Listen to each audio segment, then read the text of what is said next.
I am an elected member. I am a non-exec director within several boards, and have previously worked within 2 local authorities. So I've got a public sector experience stroke background. I am originally from Nigeria and have been in the United Kingdom for 23 years plus now. And in that time, I have had a lot of experiences, positive and not so positive. I'm a mother, a wife, and I've also got family here in the UK, though not local to Leicester where I live currently. So in terms of me and my experience, and possibly stems from my personal experience about my aspirations to get into positions of leadership, especially being a Black African woman, where there are not a lot of options or offers, not a lot of opportunities for us to climb the ladder equitably. So there's a lot more barriers. I face quite a lot of challenges getting to what people might say is my current position or my current space. And so I aspire for more. And it's just wanting to sort of unpack some of those never publicly owned or publicly acknowledged hidden reasons why people like myself and perhaps yourself are looked on a lot more critically when we want to aspire into senior management or senior leadership roles. Mm-hmm. Okay. So in terms of your position, you are non-executive director, senior leadership position. Just by reason of the inference of senior leadership, I would say yes. Mm-hmm. Because my positions fortunately give me some level of influence in terms of decision making in spaces that are very white and very reserved. Mm-hmm. And almost seen as privileged positions, which, I don't agree with that particular slant, but it is what it is. So, yes. How long have you been in like the non-exec leadership position? I've been involved in the non-exec sort of space for probably going on to 6 years now, 7 years. And I started off within the charity sector. And primarily because of my background from a local authority perspective. So I wanted to be involved in sectors and areas that I could immediately utilize my skill and my experience and contact, if you were, to promote and influence some of the developments within, the sector locally. And then about 2 years ago, I branched out then into small enterprise, and then now within the NHS since January of this year. How did you manage to get to your current position in terms of your drivers and then your barriers as well? Because we know that it's not that straightforward. So I think I will sort of give a brief almost work history of myself to kind of capture and answer that question in more robust way for you. So I started off in the local authority. I started off in benefits and then moved on to housing and housing management. And I noticed that for each time I swapped roles or I moved roles, my colleagues would probably have moved twice. I would have been able to secure positions where, for instance, we would sit together, discuss the role, and I will give them ideas of how I thought, they fit into the role, how they would, perform at interviews. And I naively had this concept or this belief that I was applying for positions and for roles that I knew I was confident that I would be able to perform and excel in, but never quite always got them. And the more I started to interrogate the reasons why, the more it became clear that it wasn't my ability that was at question. It was the system and how the system was designed to challenge people like myself when we started to aspire to move into areas of influence.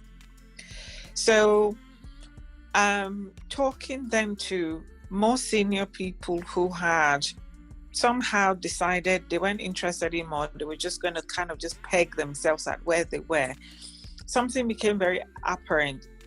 The whole concept of emotional fatigue, and I was beginning to feel it, where I was thinking, oh God, is it, it's not I'm not good enough, but why can't I, and why won't I? And the more I challenged the decisions and asked for feedback and asked for ways in which I could improve, because initially I thought I have to improve, there's something missing there. The more I discovered that it wasn't me that needed to improve, the system needed to be reconstructed to accommodate me and all of the new experiences I was going to be bringing with me into those positions of leadership.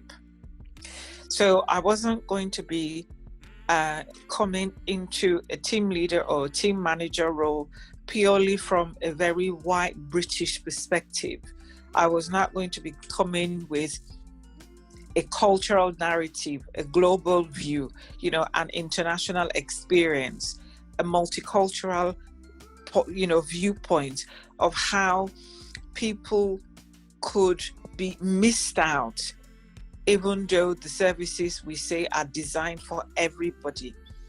So that was one big, huge challenge and barrier I faced in getting to where I am now.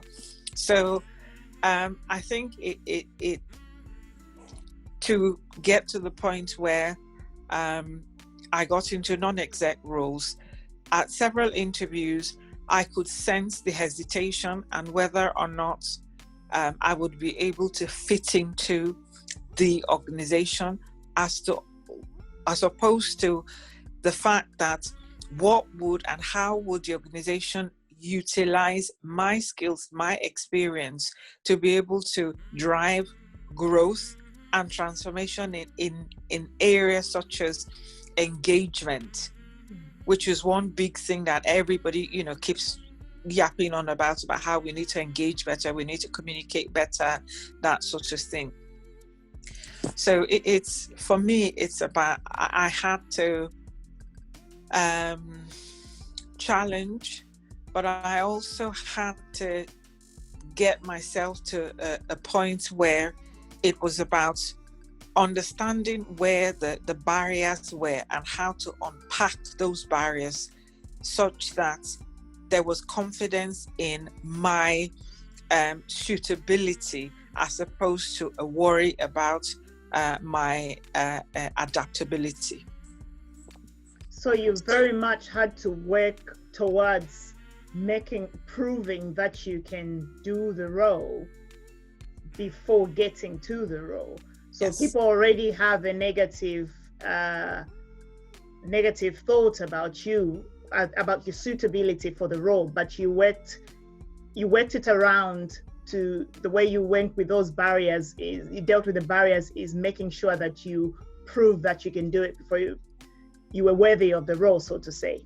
Yes, which can be exhausting, and it does take a lot out of you. And I think when I recollect some of the conversations I had with other Black, not just Africans, so Black Caribbean people who'd, been aspiring to positions of influence, and then deciding, I've had enough, I'm just going to, just leave it at this point now, because, I think I've only got a couple of years left, and I just want to do my job, enjoy what I can of my life, and then, retire.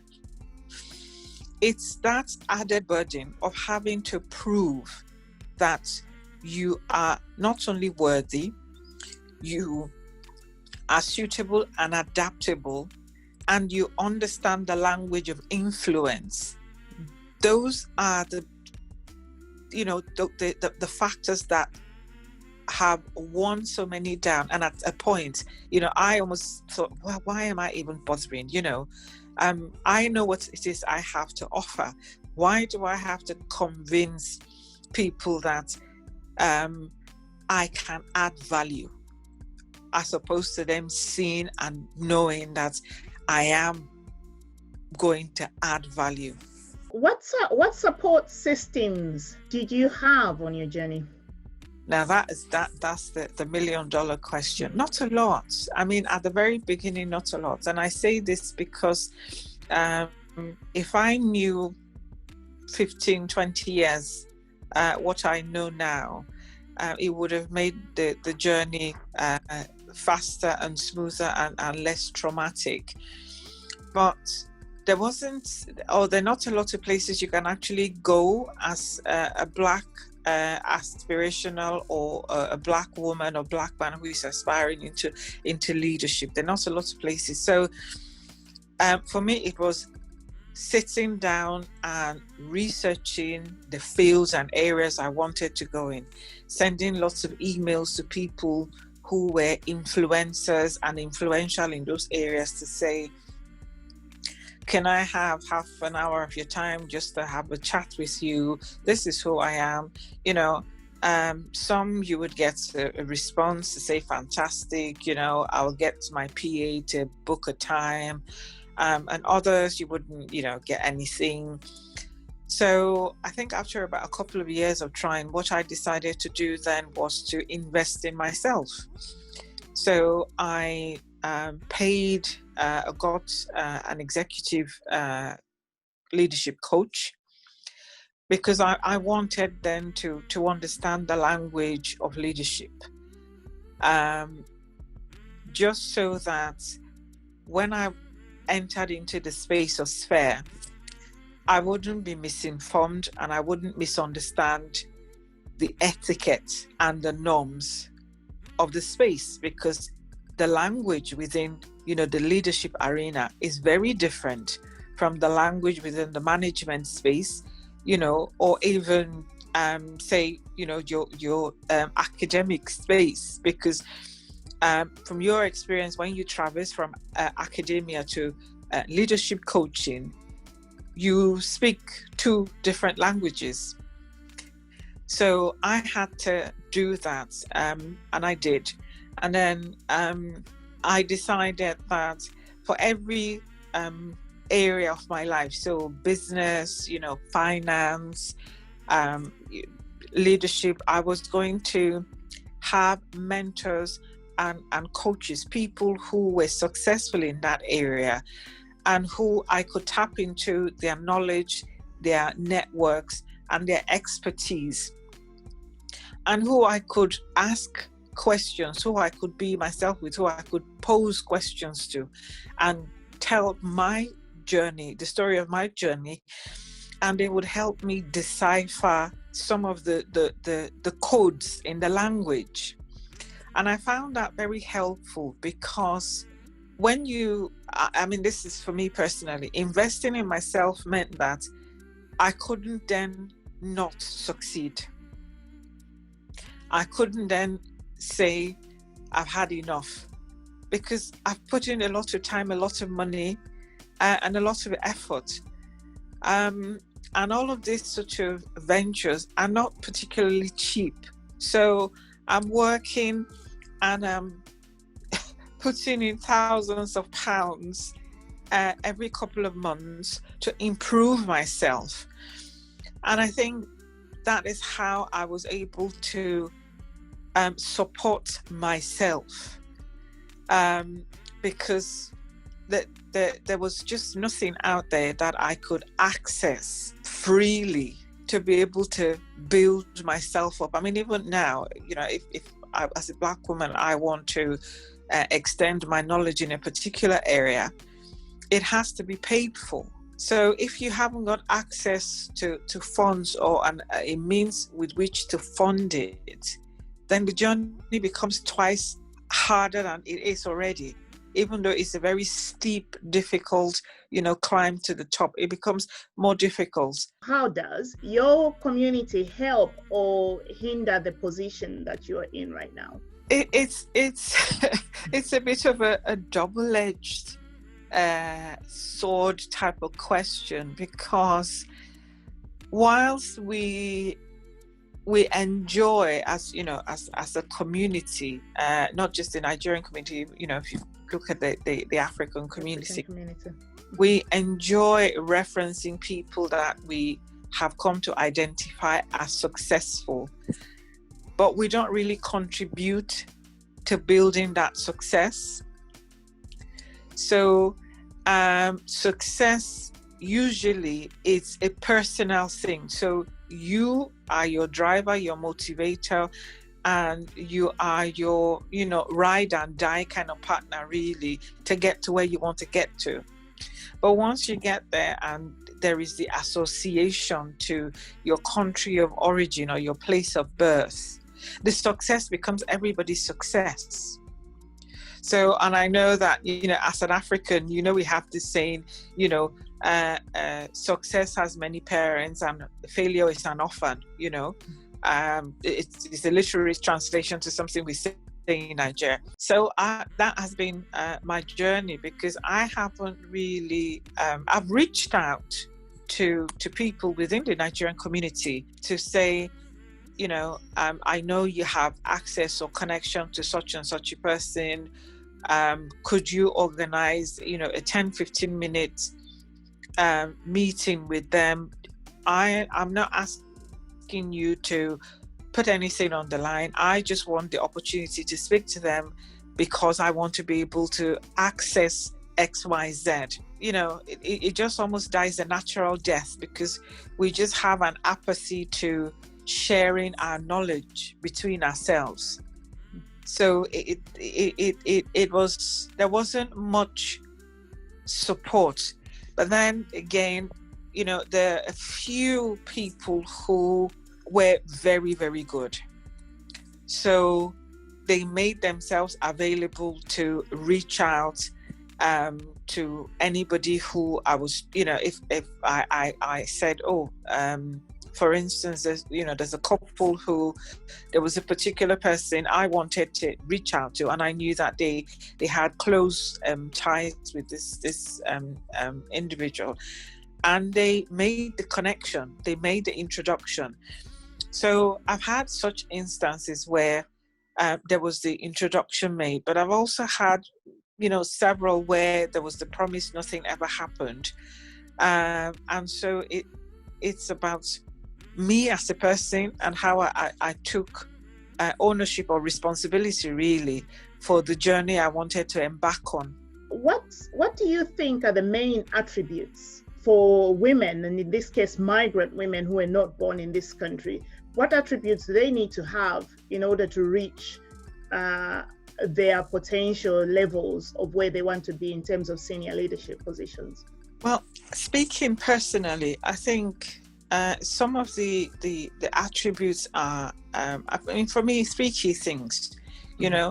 You have to guard your integrity at all times, and I will give you an example.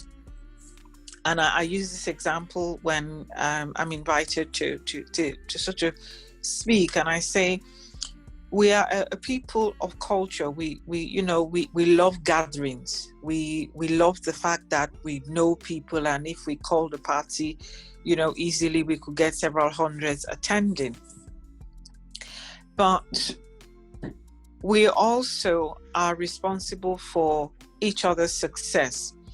So, for instance, if I wanted to, or the people that I reached out to, not just the within the African community, but a lot of my contacts were facilitated by people within the white British community, and so they were lending me their names and their reputations. So when people say, I will put you in contact with, what they're saying is, I am going to be speaking as a sponsor on your behalf to this person of influence, because I am saying I can vouch for you. And so once somebody does that, it then is imperative that I behave in accordance with the expectation that I will deliver whatever it is I go on to be asked to deliver, or I go on to say I can't deliver. And if I can't, it's imperative on me to make sure that people know why and when I'm going to be able to deliver. So integrity is key. That's something that I found really, really critical. And as Black people, our integrity is questioned every single day. Secondly, it's about you have to be fearless. You have to just decide, I want to do this, and I can. We don't always have good days every day. I mean, some days I think, oh God, I feel like pulling my hair out because it's not just gone the way I planned it. But it's about pushing, persistently and consistently staying focused on what it is we want to achieve. And lastly is relationships. So, we met, for instance, at a virtual event, connected and had a chat. And here we are collaborating on something that wouldn't have been possible were it not for, us wanting to keep the relationship going, without really knowing what was going to come out of it. So it's those key three things that I feel have driven me and ensured that I've kept pushing. And I keep pushing because, as I said, I'm not there yet. This is just the start of the journey. What support system do you wish you had on your way to your current position?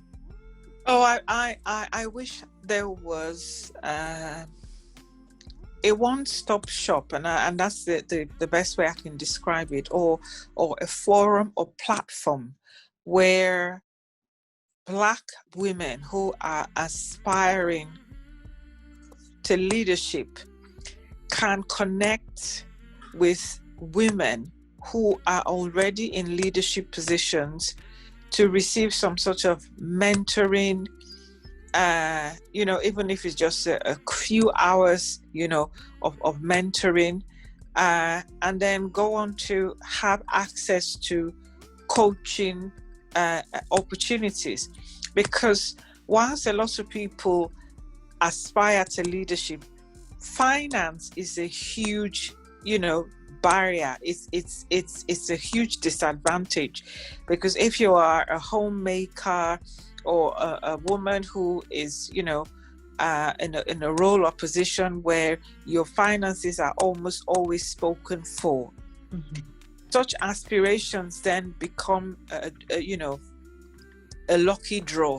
I'll just keep applying until I get accepted, as opposed to if I took some time to invest in myself, to develop myself intentionally, then I can put myself forward for those positions that would actually be the stepping blocks or stepping stones to where I really want to get to. So I really would have valued that sort of opportunity or that sort of forum. Now I think there are, but they're all around. They're the paid support,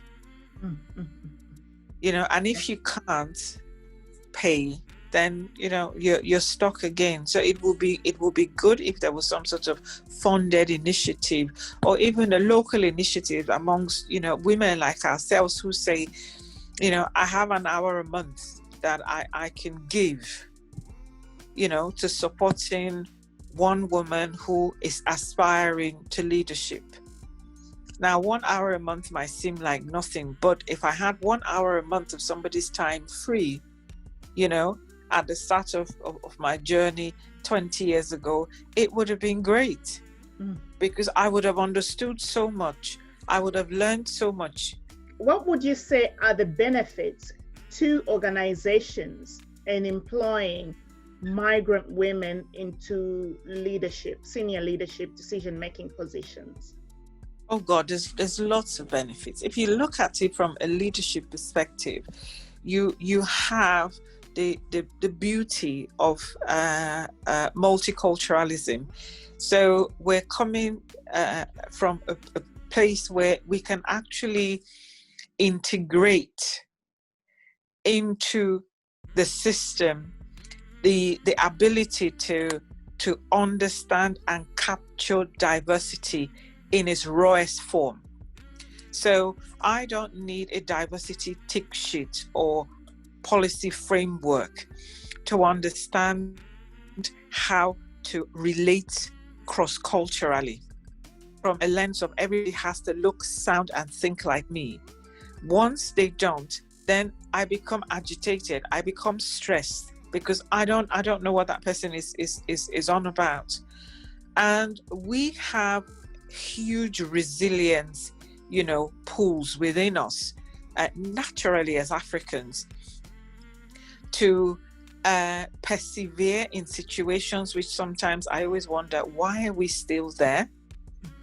So it's about ensuring that, one, we build in opportunities within our leadership structures for us to utilize our natural lived experiences, the variations in education, how we deal with different people, because coming from a cultural background or an international perspective, now you have lived with people from different backgrounds, different life experiences, and that allows you to intuitively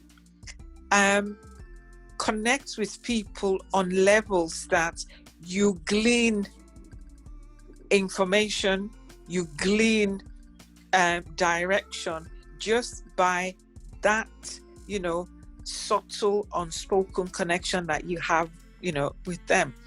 And again, when you talk about growth, we bring that knowledge to the table.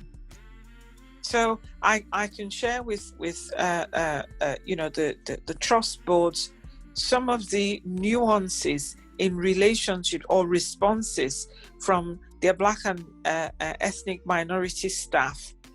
And it's just been one of those things where they think, well, people are not responding to this, and I can interrogate it from a different perspective to say, it is not that they're not responding, it is that you haven't offered anything that they consider relevant and valuable to their current situation. What do you know about your staff? As opposed to people who haven't got the experience designing policies and designing, leadership, frameworks that don't take into account, cultural diversity. That brings our interview to an end. Thank you very much.